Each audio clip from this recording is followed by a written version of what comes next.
नमस्कार मंडळी, तर स्वागत आहे तुमचं पुन्हा माझ्या मिनी व्लॉगमध्ये. तर तुम्ही सगळे कसे आहेत? आय होप तुम्ही सगळे ठीक असाल. आणि पाऊस एवढा पडतोय तर काम असेल तरच घराच्या बाहेर निघा, नाही तर निघू नका.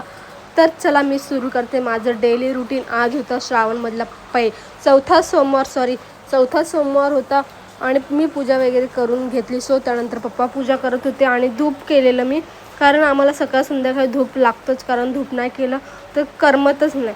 त्यानंतर आज नाश्त्याला काय नाही बनवलेलं, पप्पांनी बाहेरून आणलेलं. त्याला डोसा आणलेला, मला ढोकळा आणलेला, कारण मला जास्त खोकला आहे ना म्हणून. ते पण मी थोडंसंच खाल्लं. त्यानंतर दुपारी जेवली वगैरे आणि झोपली. संध्याकाळी देन उठली आणि मला जायचं होतं ब्लाऊज शिवायला टाकायला. मी गेली ब्लाऊज शिवायला टाकायला. तिकडनं आले आणि येता येता पाणीपुरी नाही खाल्लं असं होणारच नाही, कारण तुम्हाला तर माहिती आहे मुलींची सगळ्यात जास्त फेवरेट ही पाणीपुरीच असते.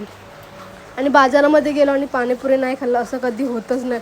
त्यानंतर पाणीपुरी वगैरे खाल्लं आणि घरी आलो. समोरच्या बाबांकडे आम्ही रोजच बसतो, त्या कधी आमच्याकडे येतात, कधी आम्ही त्यांच्याकडे जातो. आम्ही सगळे बसलेलो मस्ती करत होतो. माझा ब्लॉगचा विषय चाललेला, सोडा जाऊ द्या तो विषय. त्यानंतर डाळ भात खाऊन मला खूप कंटाळा आला, कारण आपला श्रावण आहे तर खावं लागेल. मी विचार केला काय करू. मग भात होता तो थोडासा मी फ्राय करून खाल्ला आणि एक नंबर टेस्टी झालेला. ह्यांना पण आवडला. ते कधी खात नाही भात फ्राय, पण त्यांना पण दिला, त्यांना पण भरपूर आवडला. आम्ही दोघांनी मस्त भात फ्राय वगैरे खाल्लं.